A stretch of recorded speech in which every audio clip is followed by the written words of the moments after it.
so pleased to have film director Nila Madhab Panda with me, the famous director of I Am KALAM.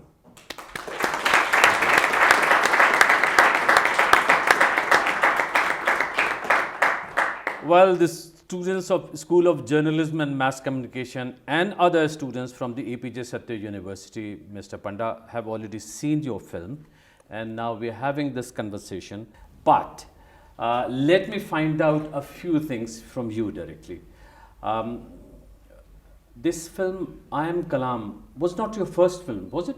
That's my first feature film. That was your first feature film, but that you had made another film. Yeah, I've made a lot of about 60 documentaries, TV serials. I had also made a kind of half Bulgarian film also. But I know in India, I Am KALAM is like my debut film. Okay, so I Am KALAM is your debut film. Yeah. And what a debut it was, my God, huh? Were you surprised by the success of the film?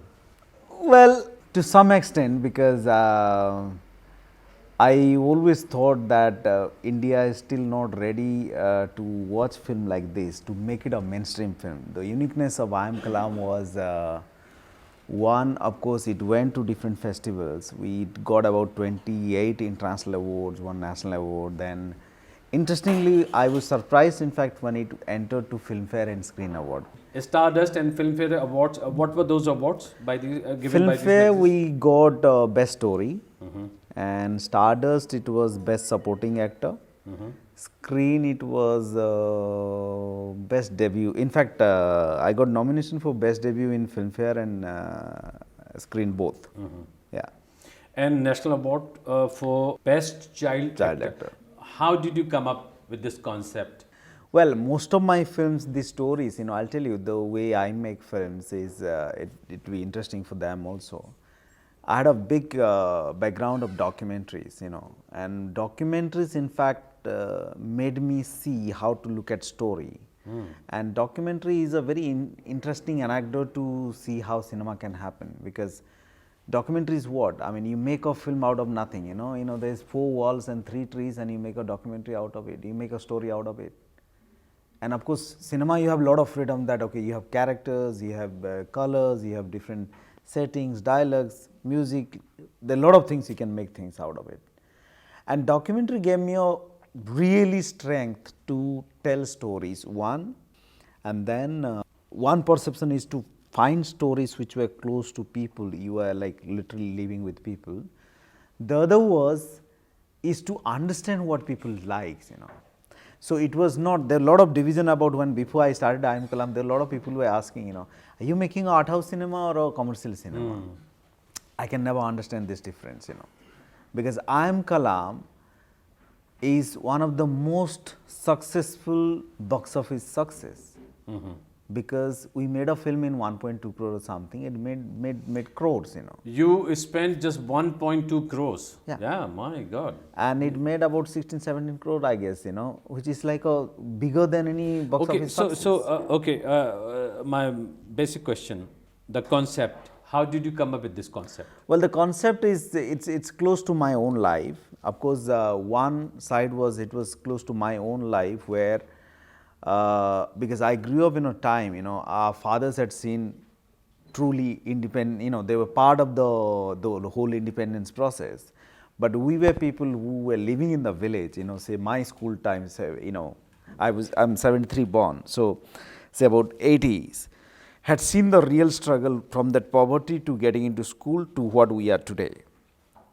And that was a point of time where I had seen actually the struggle we had gone through. So I thought that point of time when I become adult, say I went to the college, I thought there must have been, things would have changed now, but nothing has changed actually. Even today, I'll come back to that.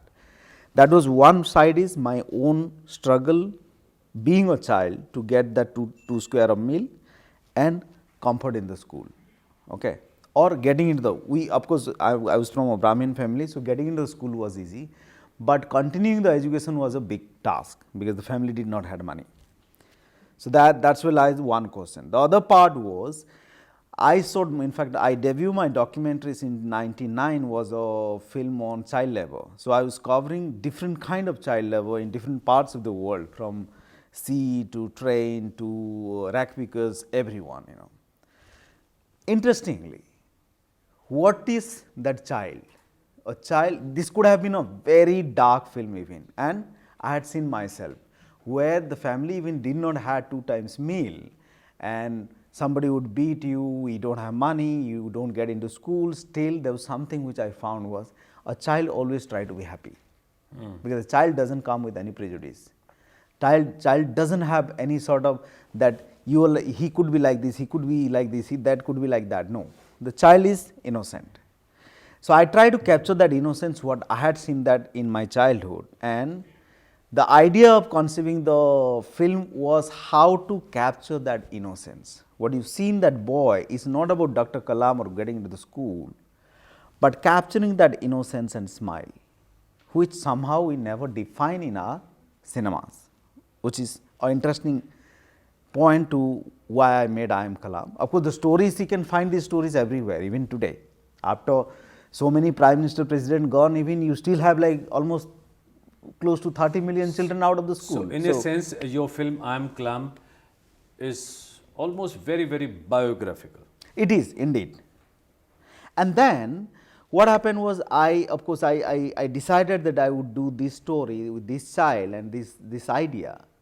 But for a child, every time we try to see who could be the role model, we always try to get that inspiration. There somebody has to be a hero. There has to be a hero character, because India follows hero, And that was Dr. Kalam, who was India's president. Yeah, and he is probably, I would say, the only living legend whom you can say that the role model of this country, or really a man who has done something, who is absolutely clean. Okay, you wrote the script? See, script writing is a craft, which is a very interesting craft, which I have never learned somehow. I write my stories always. The basic stories of all my films is mine. Then technically I get a screenwriter to write the screenplay and dialogue, I'm not good at that. As such, my Hindi is very poor. And then how did you raise money, resources for the film? Because this was going to be your first feature film. And that was another interesting part. So the 10 years, whatever I had earned, I had to sell up my house to finish the film. My God. So He sold his house. So I was living in rented house to make the film, And where were you living at that time? in Delhi. Oh, you are a proper Delhiite in a way. Yeah. I mean, after, of course, leaving Odisha. No, I was living in LA and Paris for a while also. Then somehow I never Bombay is a wonderful city, but I never liked to live in Bombay.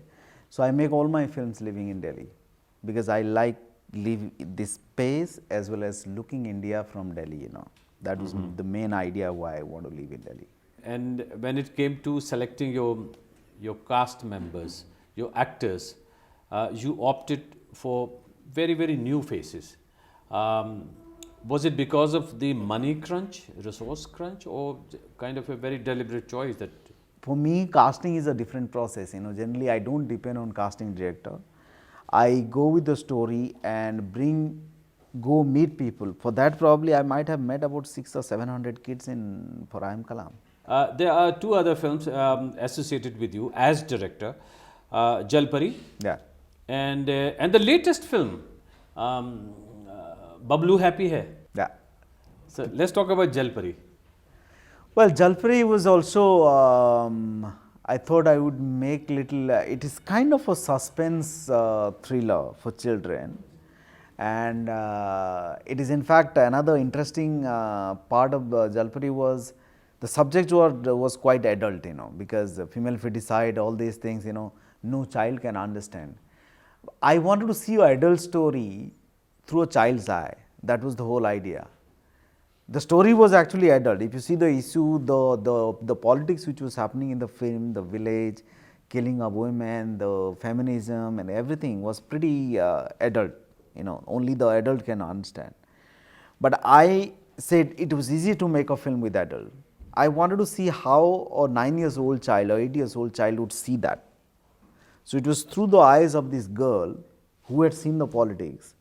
And I was, there are a lot of controversy which was happening, whether children should see the film or not and all that. I said, look, I think my idea was, of course, we had shown dead bodies, like small children dead bodies and all that. I said the children also should question why is it happening, which is why it was important to have that perspective. Like female feticide is an issue today, probably we all know what is happening in this country. And there could be a change once a child asks the question to parents or the society. So that was the whole idea. That also went, it got Cannes Junior MIP award also. But comparatively, it was not as successful as your first film. Well, I think a lot of people say, I hear from a lot of people saying that this film was even, some people say it's better than I Am Kalam. It is also positioning of film. Today in the social network world, it's how you position a film, how you take a film, how you promote, it all depends on that. And of course, I had a lot of time for I Am Kalam to go promote myself. Like Jalpari, probably it went to almost 10 or 12 festivals. I could not attend any of the festival because I got busy with another film. Excellent. So let's talk about your latest film. Yeah. Babloo happy hai? I'm afraid I haven't seen the film, so please share your concept with us. Well, Babloo was a surprise for people. Probably everyone had a lot of question after watching the trailer. They said, is it your film? Madhab Panda can do a film like this and all that thing. I said, well, I'm an artist, I can express my stories in any form. So that's not something anyone can stop. But what was interesting about Babloo Happier? Babloo Happier was, of course, interestingly, it was supposed to be my first film. And we wrote the story in 2007. And the film traveled from Meghalaya to Dharamshala. So I went to different parts of the country to do the film. And finally end up doing it in Manali. It is about Manali in Himachal Pradesh. Himachal Pradesh. It's a road journey from Delhi to Manali. That is the film, And it talks about present youth. What is present youth is what we were talking, that how we have lost the value system, ideology and all that. Where a country is growing so fast, we don't even realize what is happening. Suddenly the metro is coming, 10 malls coming, and we can see every film, everything is happening like so fast. Where does relationship and love stands in that world? Okay, is a big question. Is love about, the film talks about that, is love about class, beauty, money, status, what is it? And then how we end up doing mistakes, which is about all of you, the present youth. So it talks about the value of that relationship. Our parents were living with only one wife, and we have seen them from marriage to their death, And for us, in 3 days, if one conflict happens between boyfriend and girlfriend, or even wife, husband, our common words is move on, enough is enough. So 4 दिन में रिश्ते बदल जाती हैं, 10 दिन में divorce हो जाती है. So that's the time we're living in. Okay. So we have talked about I Am Kalam, Jalpari, Babloo happy hai. What's the next project? I have a new film which I have finished shooting now. Of course, there's some parts left, which is a very interesting film, quite a bigger film also, with bigger cast and all that. This is a satire on water, which is a black comedy. It's again on water. On water. A scarcity of water, shortage of water? Scarcity of water. Okay. So the whole idea is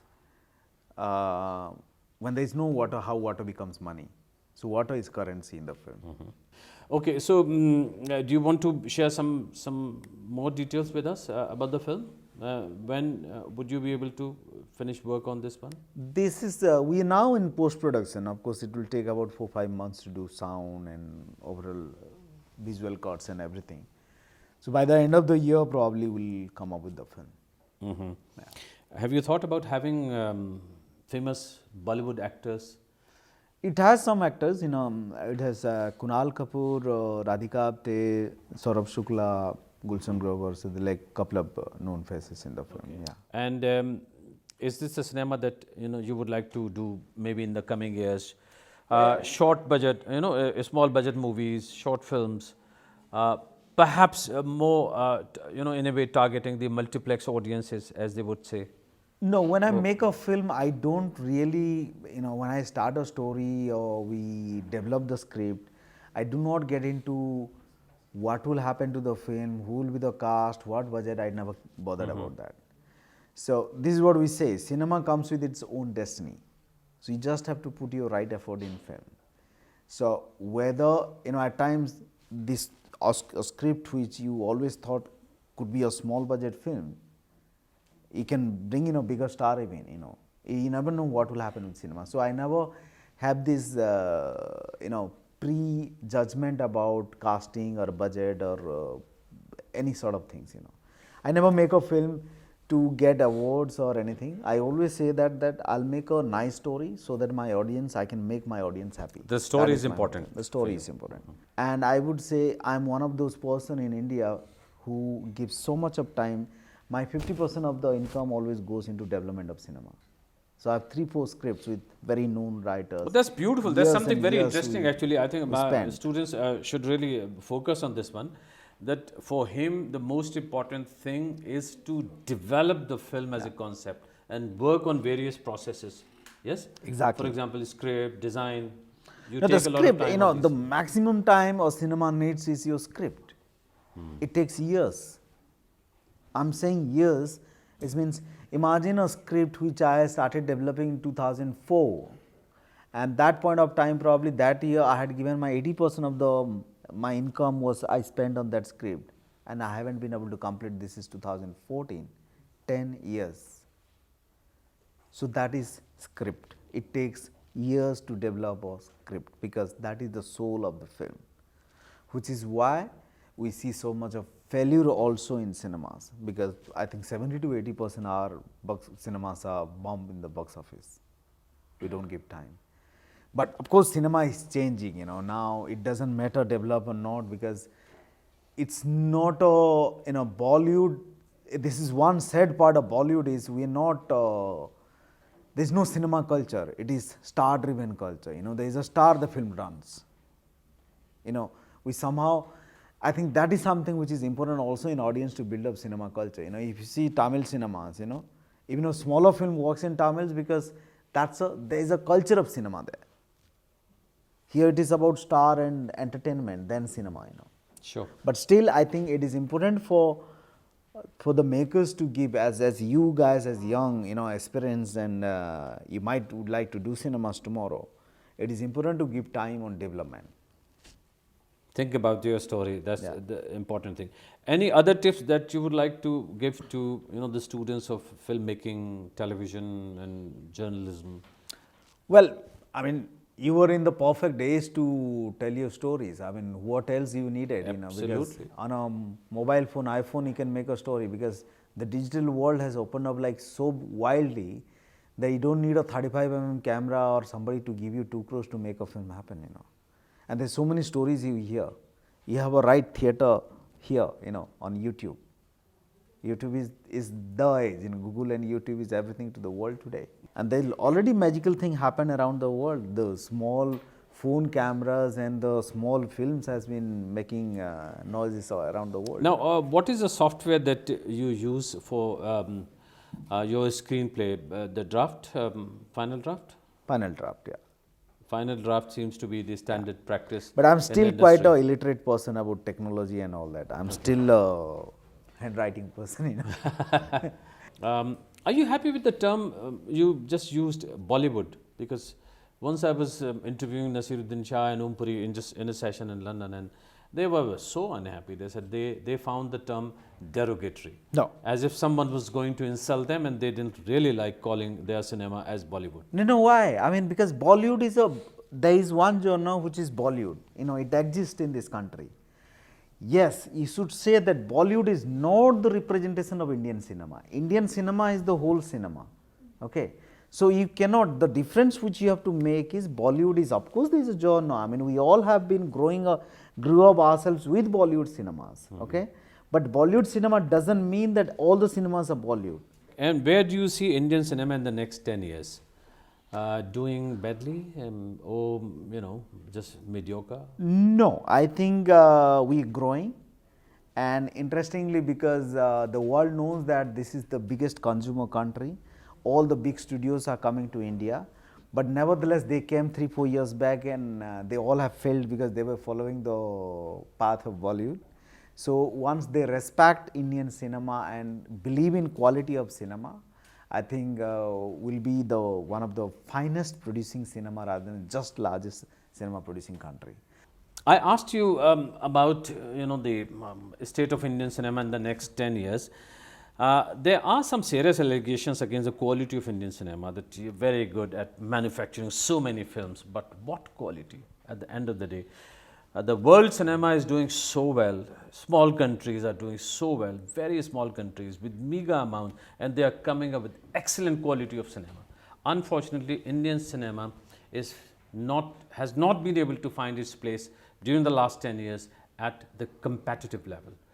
For example, Cannes Film Festival, I'm not talking about your film. Yeah. And the Venice Film Festival, the Berlin Film Festival, hardly any Indian films in the competitive section. No, it has started. Last 2-3 years it has started, and also I think we'll see a change, especially from last year. Audience has also different verdict to cinema. If you see the way box office has functioned in last, say, 1 year, I think things will change in Bollywood, in Indian cinema. I think, like you say, we should make more quality cinema which could represent, which could go to Cannes, Berlin, Venice. But now, if you see last 2-3 years, every year there is one film in Berlin. Last year there was one film in Cannes. Last year there were 3 films in Cannes in competition. So things are changing. Things are changing. Okay, so on this positive note, thank you very much, Nila Madhab Panda. Thank you.